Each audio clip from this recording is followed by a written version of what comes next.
Ideia Livre no ar, nosso programa das quintas-feiras ao meio-dia, pela Jade TV, o nosso canal do YouTube. Esse é um programa que divaga pelas ideias e tenta debater com todos as grandes ideias, as grandes correntes, as grandes informações.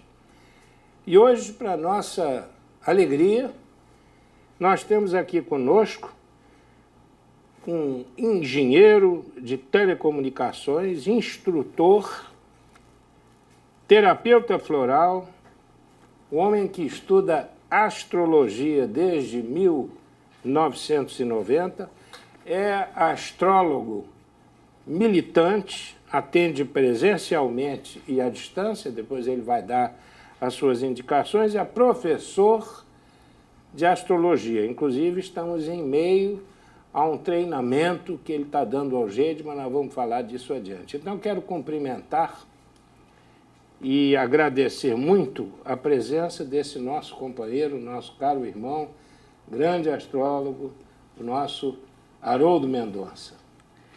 Bom, eu que agradeço a oportunidade e espero poder contribuir aí com o programa Ideia Livre. E, enfim, né, muito feliz por estar aqui, né? O Jade é uma casa do coração.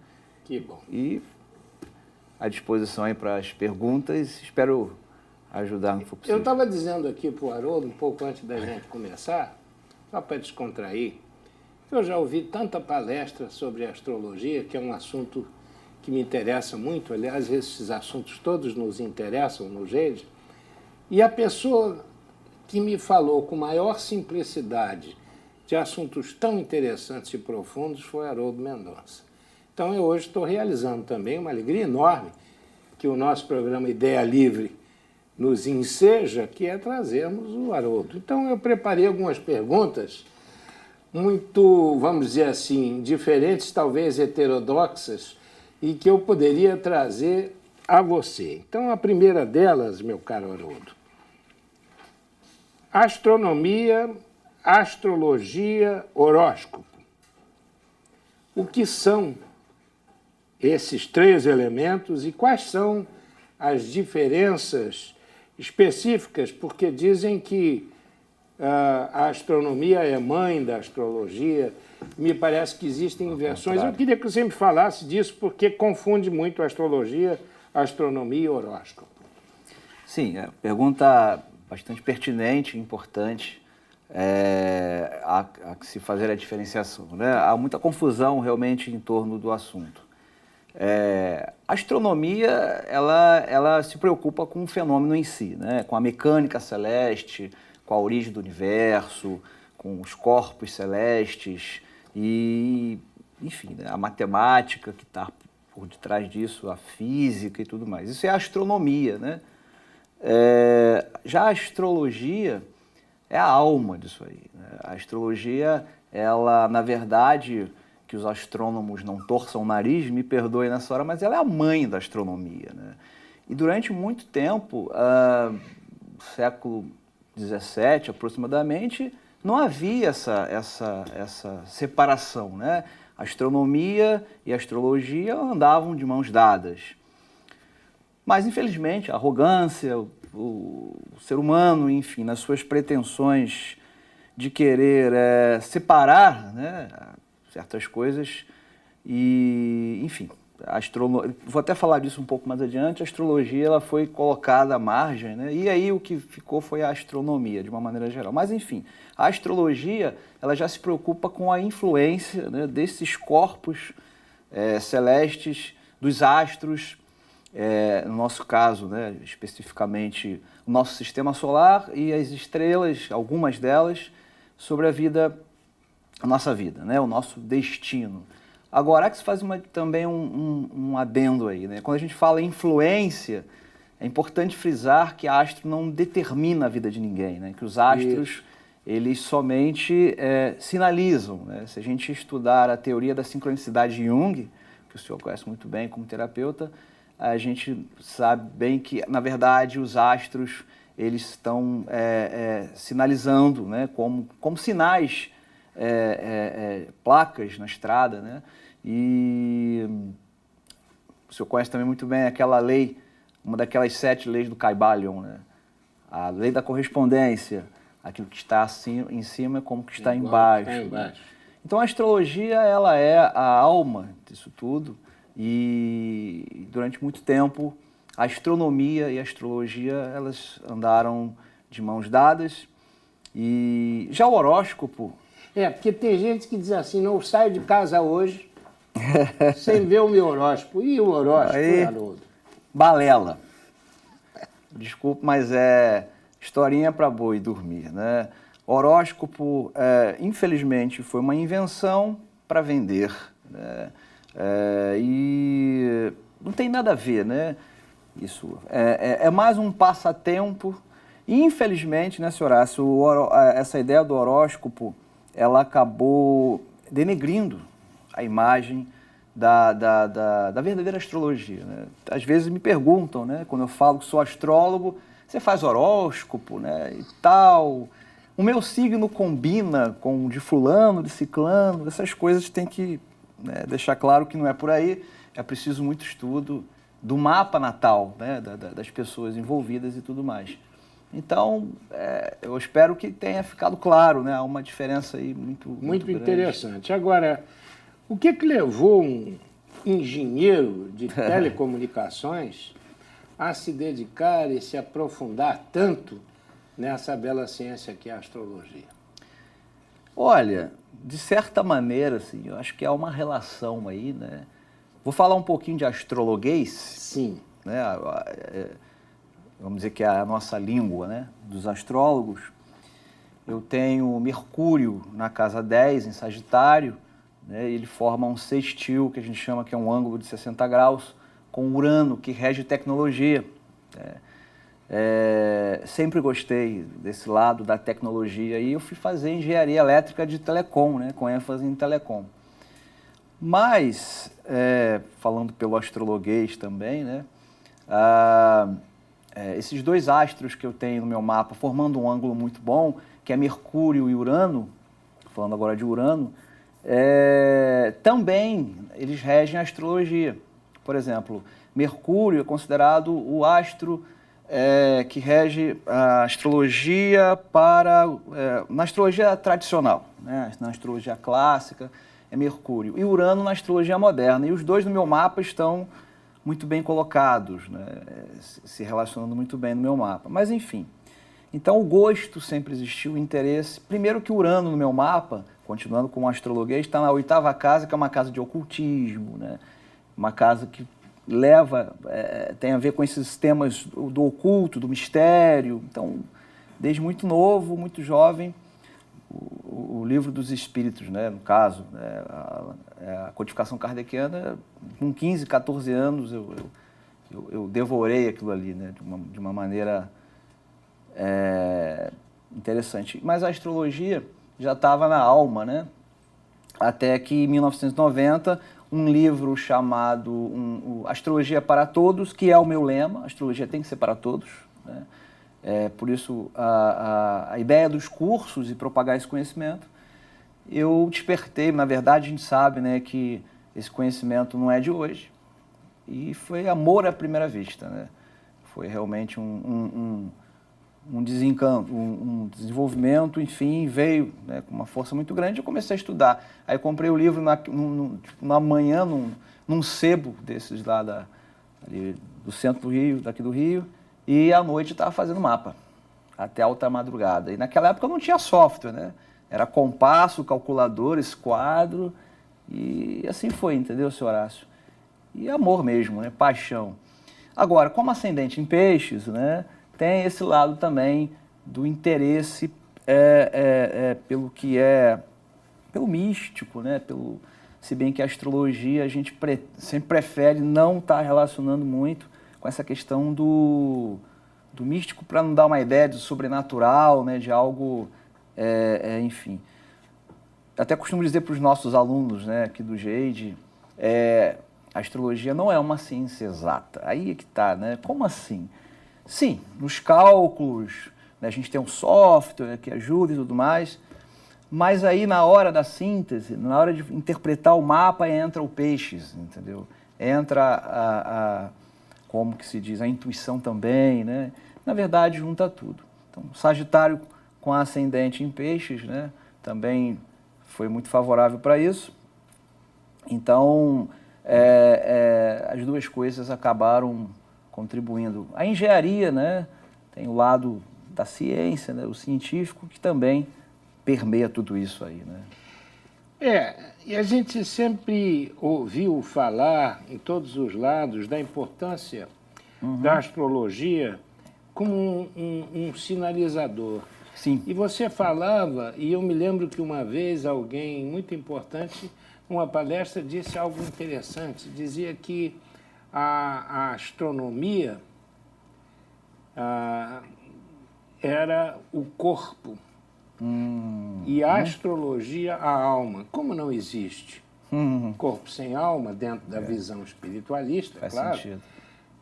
Você acaba batendo na mesma expressão, na mesma decodificação com outras palavras. Verdade. Agora, fala um pouco, resume um pouco para mim, Haroldo, para nós todos aqui, para mim, porque essa coisa do egoísmo, né? A gente está sorvendo os ensinamentos, está esquecendo que a gente tem essa turma toda do YouTube, a nossa Jeito TV, nos acompanhando. Mas diz um pouco para mim de marcos da história, através dos tempos, dessa astrologia tão magnífica. Tá. Realmente tem que ser um baita de um resumo, né? Uma história de séculos, milênios, né?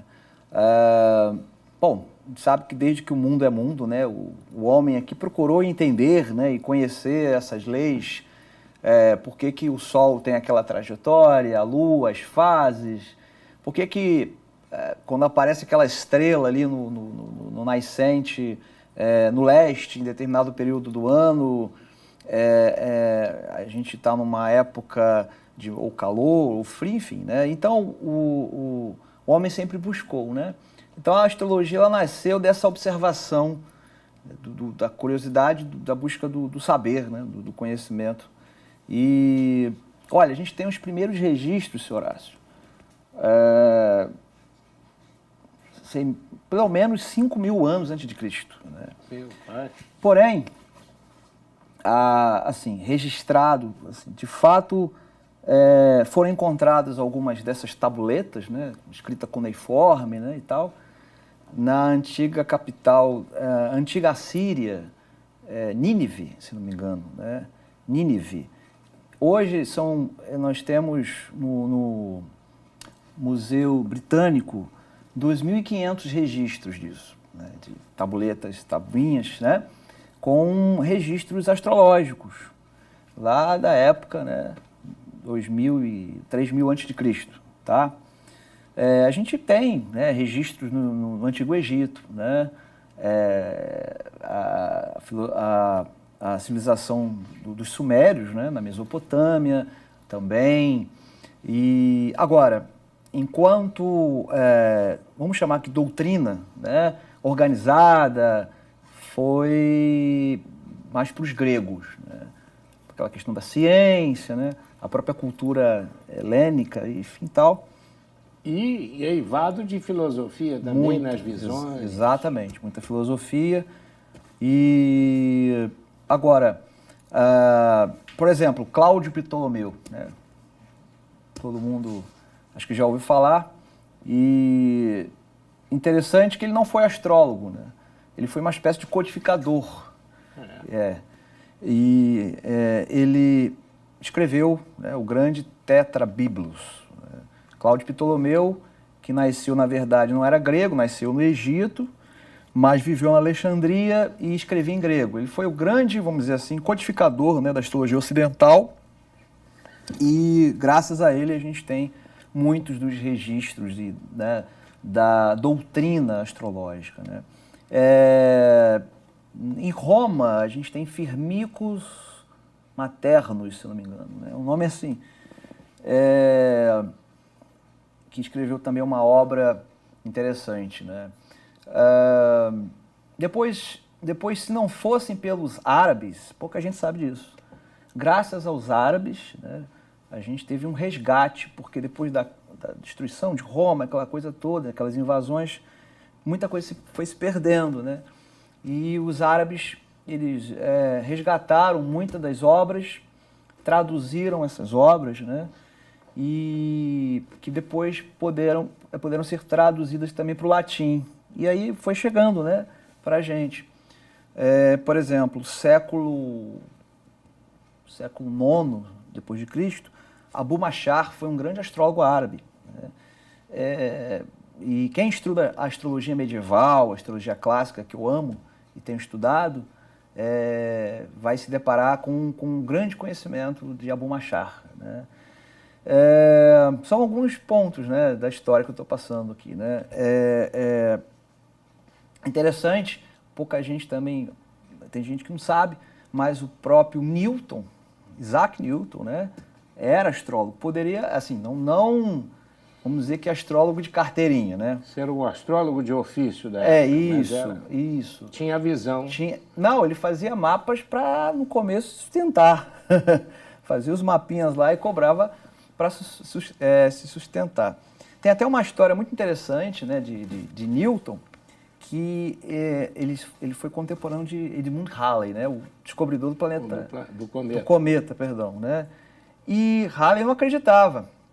E cutucava ele, sabe? E uma vez fez uma piadinha com ele, né? Tipo assim, ó, como é que você pode, Newton, né, acreditar nisso, né? E aí ele foi meio grosseiro, né? Disse assim, olha, o Halley, o negócio é o seguinte, ó, você não estudou astrologia, eu estudei, tá? Ponto. Está na história aí, né? Dos livros da história da astrologia. Palpiteiro é antigo, né, rapaz? Exatamente. Palpitar sem saber e o que mais antiga. Tem, né, senhor, assim, em relação à astrologia são os palpiteiros, né? Infelizmente, mas... E legal que programas como esse estão ajudando. Legal que nós temos Haroldo, que decodifica isso. Me diz uma coisa. Dois sagitarianos falando assim... Nós estamos vivendo... porque nós somos sagitarianos. Nós estamos vivendo aí, Haroldo, todos sabemos disso, um momento extremamente grave, né? Certo. Sem querer aqui fazer política de maneira alguma, ou nos preocuparmos com nomes, associando esses nomes às culpas. Certo. A gente sabe que muitos e muitos erros já de algum tempo vêm sendo cometidos e a situação que a gente está hoje é o resultado de muitos desses erros. É claro que o país tem datas, o país, portanto, está associado a desenhos celestiais nesses momentos de sua criação, de seus grandes movimentos. Como é que você resumiria o nosso mapa do Brasil hoje, do ponto de vista astrológico, meu prezado Haroldo? Eu pedi para ele, porque como não é horóscopo, ele teve que fazer em casa. Há um trabalho para elaborar com base na data. Então, ele teve a gentileza de preparar o resumo. A gente não vai poder dizer por causa do tempo, mas ele vai pincelar as características do Brasil nesse momento. Esse aqui é o mapa astral do Brasil, né? Em volta o que a gente chama de trânsitos astrológicos. Primeiro é bom, vale acrescentar, informar a todos, porque pode ter astrólogos me assistindo, né? E a gente debate muito qual é o ascendente do Brasil, né? Depois eu volto com a figura. Para mim é Peixes.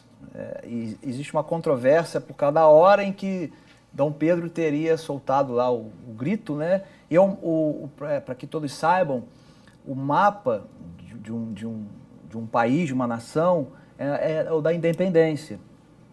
Então, há alguns que colocam o horário como 16h10, alguma coisa assim, outros 17. Eu prefiro o ascendente do Brasil em peixes e não aquário. Tá? Alguns astrólogos seguem essa mesma ideia que a minha corrente, né? E outros como aquário. Se a gente observar, né? É rapidinho isso. O Brasil tem tantos recursos hídricos, né? E a casa 1, que é o ascendente do mapa, é a imagem. Então tem muito a ver com água, né? Júpiter rege o país. E nós vivemos num país continental, e Júpiter é o grandioso. Júpiter, a gente diz em astrologuês, que está angular no mapa.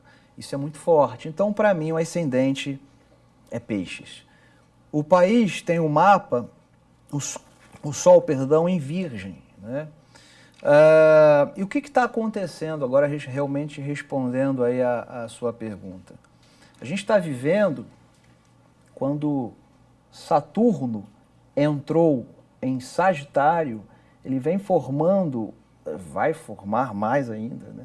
Vai se intensificando esse ângulo que a gente chama de quadratura, que é tensão, com o ascendente do país, oposição aqui à Lua, que é o povo. A Lua no mapa de um país representa o povo, enfim. Júpiter, que rege o próprio país, que é o regente da casa 1, né? Ainda tem Netuno, enfim, há vários aspectos. Então, senhor Horácio, o negócio vai apertar. Vai, né? Mas já está, né? Vai apertar. Porque Saturno, a gente diz em astrologuês que Saturno é o estruturador, o cobrador também. Ele vem arrumar a casa. E para arrumar a casa, a gente precisa tirar a sujeira, né? Tanto que a gente tem também um aspecto um pouco mais tranquilo, mas tranquilo do ponto de vista do ângulo, que a gente chama de trígono, entre Plutão e o Sol do país, né? O que está em Virgem. Que eu creio que tem a ver com tudo que vem à tona, né? Da corrupção, em Virgem, que é a limpeza, a purificação.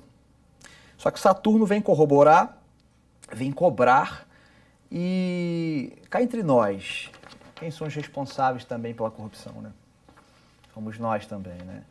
Então o povo também precisa tomar uma consciência, e essa consciência eu vejo muito desse Saturno, né? E desse Plutão, que traz das entranhas, né, vamos dizer assim, a necessidade, entendeu, senhor Horácio, de uma purificação. Tempos difíceis, mas a gente aprende em astrologuês também, quando a gente tem algo envolvendo Plutão, que não há mal que não se cure sem crise. Eu acho isso interessante. Você falava, eu não posso deixar de fazer uma associação, porque é bem informado, a coisa está bem clara. A gente precisa perceber que a operação de apuração geral e de limpeza tem o nome de Lava Jato, que é onde exatamente se usa em profusão o líquido e a água para que se possa lavar as coisas. Intuição da sua parte, realmente, porque a gente está com um ângulo de quadratura de Netuno com a Lua, né? Netuno em peixes, água, lavar, a importância. E quem colocou esse nome na operação, certamente alguma intuição teve nesse sentido. Bom, eu não posso deixar de pedir uma caroninha rápida. Eu sou um sagitariano, me parece, com uma ascendência complicada, que é a ascendência Escorpião. Sim. Você pode contar para todos aí o que é bom e o que não é, né? Porque o meu mapa astral está aí. E aí? Bom, senhor Horácio, o senhor nasceu como eu, né, com Sol em Sagitário, somos dois sagitarianos. Uma curiosidade, nada é por acaso, tudo é sincronístico, né? Quando o senhor me ligou aquele dia para fazer o convite, astrólogo tem uma mania, tudo a gente monta um mapa, tá? Quase tudo a gente monta um mapa. A gente chama de mapa horário, mapa eletivo, mapa do momento.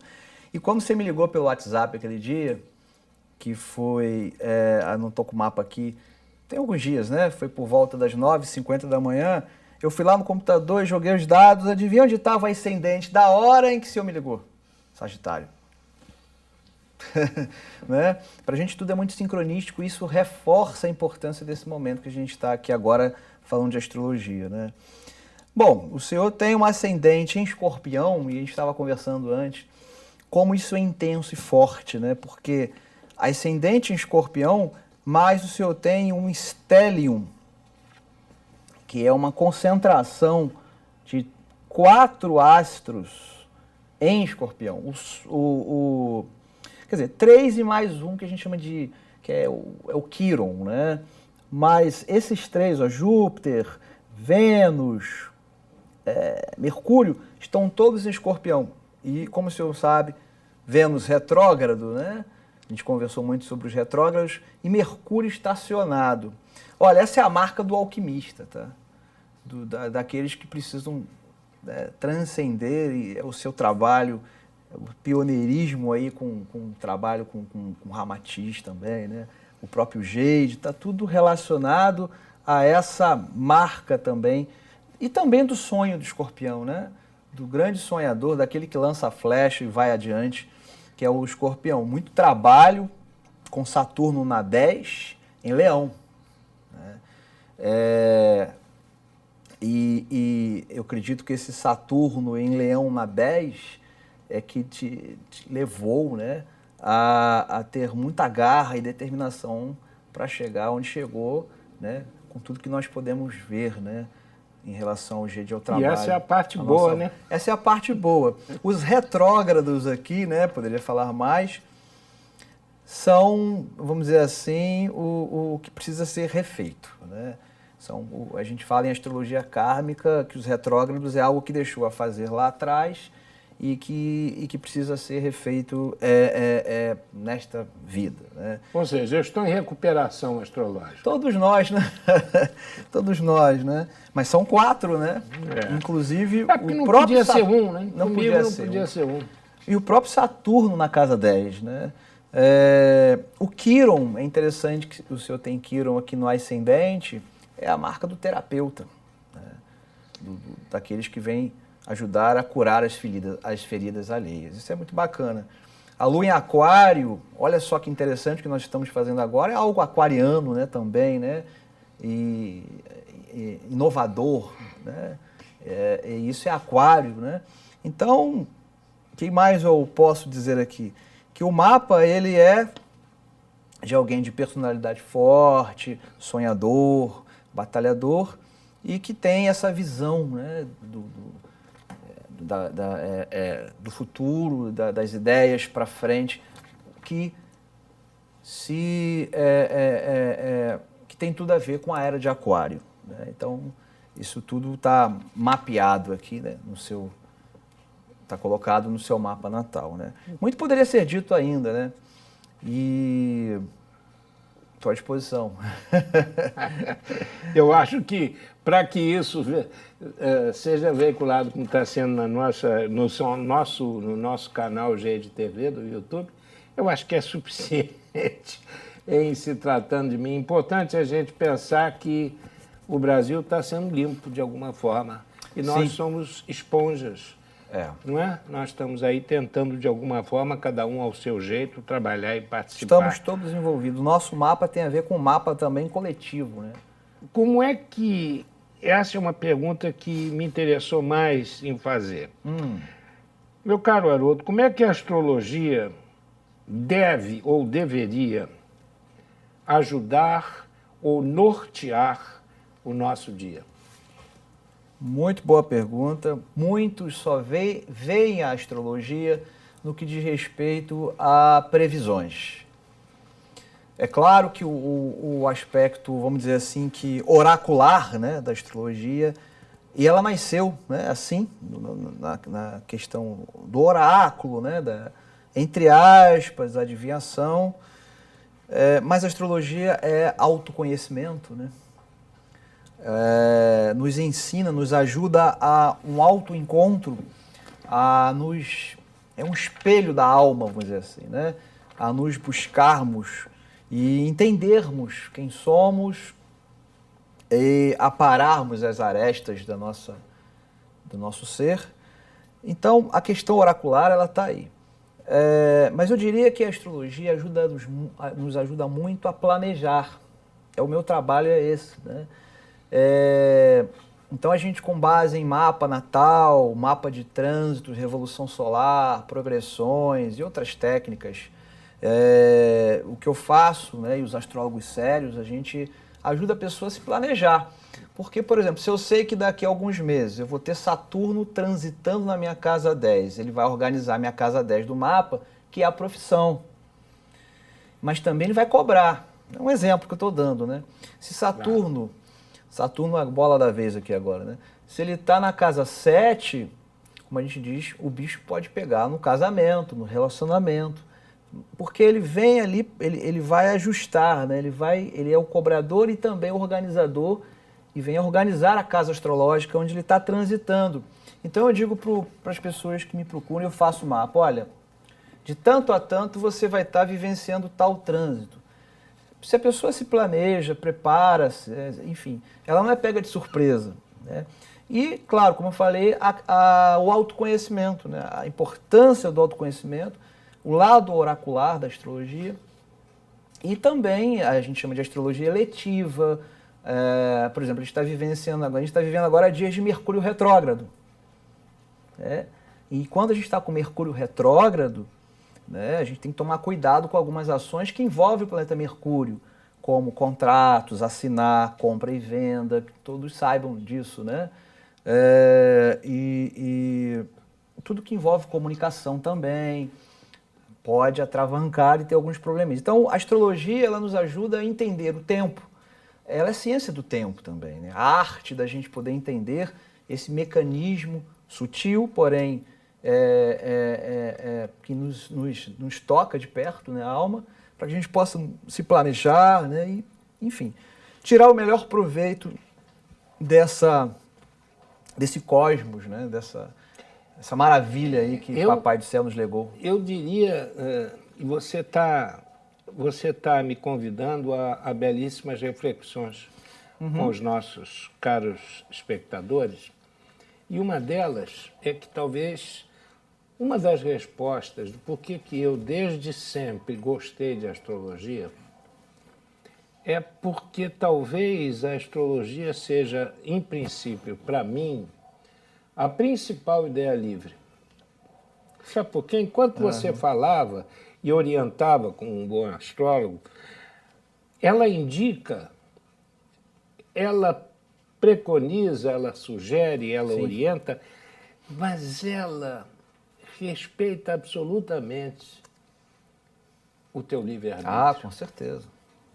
Ou seja, as decisões são sempre suas. Com certeza. Onde quer que estejam não é, as colocações dos astros naquele momento. Não é? É verdade. No seu céu, ou no céu da sua vida. Quer dizer, eu acho que essa é que é a grande ideia, porque, ao contrário da bobagem que é o horóscopo, que predetermina, não sai hoje de casa que vai cair um paralelepípedo na tua cabeça, a astrologia, que é a grande verdade, preconiza tendências, situações, mas te dá a magnífica opção de escolha. Sim. De fazer ou não fazer, de deixar de fazer ou de fazer.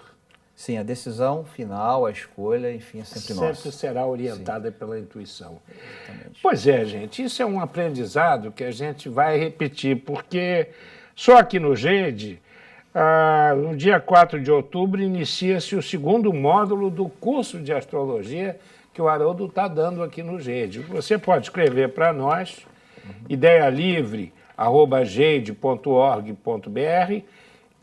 Se você tiver alguma pergunta para o Haroldo, o e-mail Ideia Livre deve estar passando, vai passar direitinho no gerador, pelo gerador de caracteres, ideialivre@gede.org.br, e o Haroldo vai poder responder alguns detalhes, você vai poder fazer contato. Qual é o seu site, Haroldo? É meiodocel.com.br e o e-mail meiodocel@gmail.com. meiodocel@gmail.com. meiodocel.com.br é o site do Haroldo, e lá você vai conseguir, né? E a gente vai ter o curso nosso aqui, dando continuidade a ele, que é fantástico. a partir do dia 4 de outubro, o segundo módulo do curso de Astrologia no GED. Eu queria encerrar, antes da sua palavra final, fazendo um pedido a você que eu, de antemão, sei que nenhum astrólogo que se preza gosta. Mas eu vou fazer essa pergunta. Ele não gosta porque é uma coisa muito complexa, a gente já entende que a resposta é complexa. Mas olha só, você podia rapidamente, em rápidas pinceladas, assim, uma no máximo 2 palavras, você me dizer características principais dos 12 signos solares do zodíaco? Você pedir para um sagitariano resumir é difícil, né, senhora? Mas vamos lá, 2 palavras pode, né? Pode. Uma é pouco. Então, de Áries a Peixes, não é isso? Eu posso falar 2, uma sendo o que eu chamo de lado luz e o lado sombra? Pode, Gostou? Com certeza, fica ótimo. Tá. Áries, o lado luz, vamos dizer assim, é a espontaneidade, né? Vou acabar falando outra, né? A originalidade. O lado sombra pode ser a agressividade, né? Impaciência. Touro é a segurança e o lado sombra a gente pode dizer que é teimosia, né? Essa eu não tenho dúvida. Você sabe, né? Gêmeos é a versatilidade. O lado sombra, a inconstância, né? Câncer, a sensibilidade. O lado sombra, que me perdoe os cancerianos, um tanto quanto sentimentaloide, né? Palavra perfeita. Né? Leão, o lado luz, eu diria que é a coragem do leão. E o lado sombra, a tirania, né? Virgem é o lado luz, a meticulosidade, né? Engenhosidade. O lado sombra é muita crítica e autocrítica. Libra é a harmonia, né? A harmonia, a busca da conciliação dos opostos, e o lado sombra pode ser do libriano a indecisão, né? Que ele quer sempre agradar a todo mundo. Escorpião é o desejo, né? A intensidade do desejo, e o lado sombra pode ser a crueldade, né? Sagitário... Esse não pode pular não, né? Esse não posso pular, né? O sagitariano, cá entre nós, é boa praça, é brincadeira, puxando sardinha para o nosso lado. O sagitariano é o sonhador, né? É o buscador. E lado sombra, que me perdoem a nós mesmos, a arrogância, né, às vezes. Porque a gente quer impor a verdade por acreditar tanto na verdade, né? A gente sabe disso, né? Meia culpa, meia máxima culpa. Também. Capricórnio, o trabalhador, né? E o lado sombra pode ser uma certa frieza. Aquário, o bem do coletivo, né? Da coletividade, o inovador. E o lado sombra pode ser um certo isolamento, eu diria, né? Também uma certa frieza, racionalidade, um racional em excesso. Não dá para falar em 2 palavras mesmo. Peixes é o sonhador, né? Mas o lado sombra pode ser uma ilusão, né? Uma grande ilusão que o faz sofrer. Então, assim, difícil resumir em 2, mas eu tentei. Você resumiu muito bem. Porque é complexo mesmo, né? Gente, olha só, esse é o nosso tempo. É o tempo em que a gente está chegando ao final de mais um programa. Você já sabe, vai ao ar toda quinta-feira ao meio-dia pelo GED TV, que é o nosso canal do YouTube, programa Ideia Livre. O nosso e-mail é idealivre@gede.org.br, e eu queria, agradecendo muito essa gentileza e esses ensinamentos, poucas pessoas, ainda mais sendo Sagitário, têm essa capacidade de resumir e de falar tão bem do quanto ele nos falou da astrologia. Então, eu queria te agradecer muito a presença, queria te dar uma lembrança, que é o nosso livro... Filhos do Milênio. Filhos do Milênio, que tem um pouco da história do GED, da nossa história. Obrigado. E que tem na livraria do GED, com muito carinho a gente oferta a você. Te agradecendo e pedindo que você, então, traga as suas palavras finais, a sua despedida e a saudação a esse povo todo da astrologia que te segue. Bom, eu agradeço de coração essa oportunidade que o Geide, né, agora com esse programa o Geide TV, realmente sempre o Geide inovando, abrindo portas, isso me sensibiliza bastante, né? Já falei isso nas palestras aqui, e eu quero agradecer mesmo, né? Não tem mais o que dizer, que essa mensagem possa levar a todos a refletir, né? E estou à disposição, já foi dado meu e-mail para quem quiser fazer perguntas e, enfim, né, a gente tem as aulas. Pode repetir, por favor, o meiodocel@gmail.com, meiodocel@gmail.com. Gente, as ideias estão no ar, estão livres e nós estamos tentando acessá-las junto com vocês. A qualquer dessas novas ideias que surjam, nós estaremos debatendo com todos vocês através do nosso Ideia Livre. Ideias Livres no ar, volto na próxima quinta-feira com vocês. Até lá. Obrigado.